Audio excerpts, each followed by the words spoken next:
The LGBTQ plus community and the rest of America still reeling from the shooting at a gay nightclub in Colorado Springs, Colorado. A 22-year-old person wearing camouflage and a bulletproof vest entered Club Q a week ago Saturday. That person killed 5 people and wounded 18 others until they were subdued by a club patron with the help of others in that establishment. The mass shooting sent shockwaves through communities across the nation and prompted vigils, including several here in Portland. Jonathan Frochtzwajg is public policy manager for the Cascade AIDS Project, and he's here to talk about the impact of Colorado Springs on Portland's LGBTQ community. Good morning. Thanks for being here. Thank you for having me. Yeah, what was your reaction when you heard about what happened in Colorado Springs? It's incredibly sad.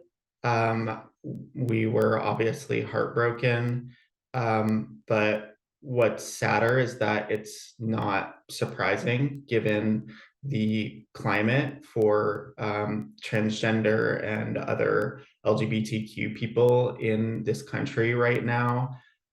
Given that we've been here before with the shooting at the Pulse nightclub in Orlando, and given that we've been here before, but instead of the LGBTQ community, it was, for example, the Black community in the shooting at a grocery store in Buffalo. There was such a strong response from this area about what happened in Colorado. Why do you think that is? What is it about this community that really has such an effect?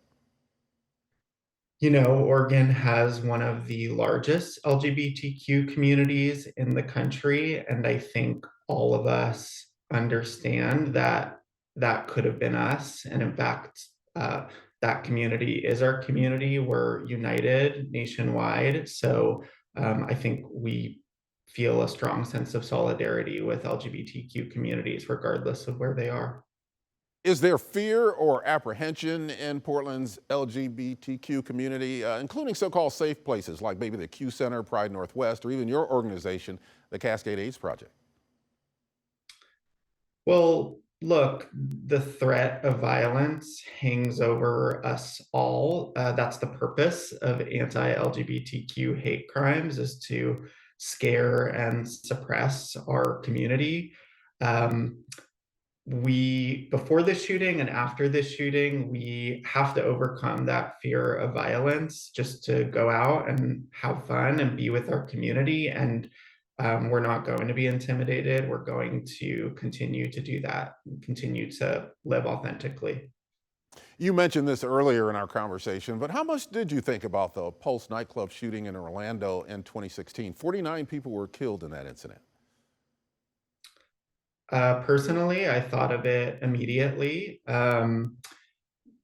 It's very discouraging to draw the line between those two shootings years apart and have them be so similar, feel so similar, and feel like we haven't really come that far in terms of um, mass shootings like these. Many supporters are citing anti-gay rhetoric as a factor in the rising threats and attacks. There have literally been hundreds of anti-LGBTQ bills proposed across the U.S. Half of them target transgenders. So what's your take on the political environment for gay and lesbian people now and transgender people? We're seeing a definite increase in homophobic and transphobic rhetoric, particularly rhetoric playing on the old homophobic trope that LGBTQ people are pedophiles. We're hearing that dog whistle of a term, grooming, a lot. Uh, and it's not just talk. As you noted, there have been bills passed to limit parents' right to choose what medical care their children receive. Here in Oregon, we saw the Newburgh School District ban pride flags in schools last year. So, these attacks on the LGBTQ community, um, I think they're part of a political strategy to activate voters, not with policies that might benefit them, but by making them feel like something is being taken away from them, their comfort or their way of life. and it's being taken by marginalized communities, whether that's LGBTQ communities or immigrants and refugees or people of color. Um, when you combine that climate with a lack of common sense gun laws and inadequate mental health care, you get events like the shooting at Club Q. Have you or anyone that you know had to deal with violence or threats personally? Yes, of course. I know people who have been attacked because they're gay in Portland. Um, and, you know, we all know that particularly transgender people, and even more especially transgender women of color, face the threat of violence every day just going about their lives. According to the National Center for Transgender Equality, 47 people, trans people, were killed over the past year, and 60% of those were Black trans women. On the legislative front, how are we doing in Oregon? How's our state legislature dealing with these issues? I think we're doing pretty well here in Oregon. We have the Oregon Equality Act, which provides really important non-discrimination protections on the state level that uh, LGBTQ people in other states don't enjoy and that we don't enjoy at the federal level. But we certainly still have work to do. Cascade's project is working closely with Basic Rights Oregon to expand insurance coverage of gender affirming care in the next legislative session. That's in stark contrast to other states that are seeking to criminalize this medically necessary life-saving healthcare. So we definitely have legislative tasks on the agenda, but we're ahead of many other states. Oregon and Massachusetts elected the nation's first openly lesbian governors. In our case, Tina Kotek, Maura Healey in Massachusetts. In your opinion, how significant is that? Well, Governor Brown is bisexual, so we're going from one LGBTQ governor to another.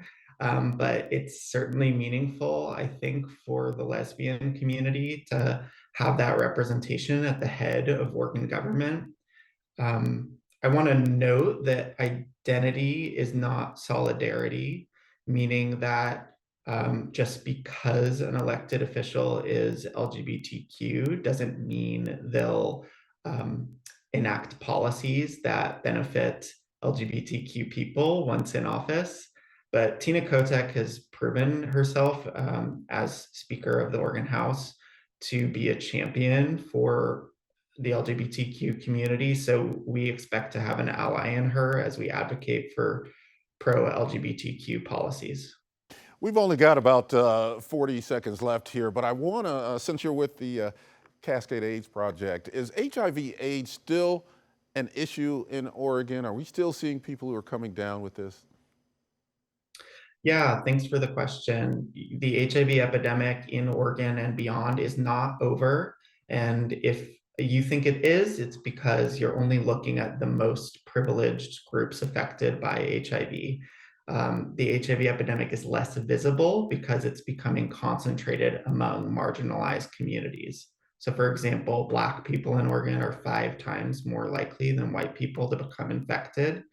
At this point, ending the HIV epidemic really means making healthcare, including mental health and addiction treatment, accessible and affirming for LGBTQ people, people of color, and other marginalized communities. We need to bring down those barriers to end the epidemic. Jonathan, thank you for joining me on Eye on Northwest Politics. Thanks so much.